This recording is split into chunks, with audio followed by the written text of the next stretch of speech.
Virginia, Beaver and Washington, and the following counties in Ohio: Belmont, Guernsey, Harrison, Jefferson, Monroe, and Noble, and the following counties in West Virginia: Brooke, Hancock, Marshall, and Ohio.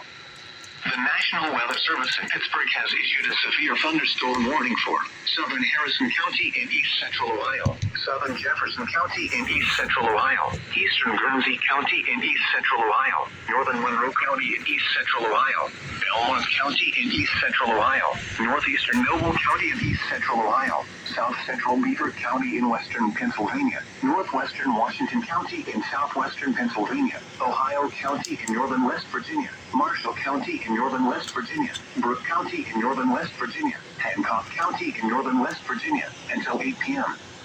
At 6:56 p.m., severe thunderstorms were located along a line extending from Freeport to 9 miles northeast of Caldwell, moving east at 45 miles per hour.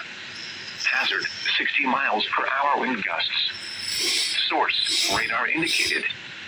Impact, expects damage to trees and power lines, resulting in some power outages. Locations impacted include Wheeling, Whitten,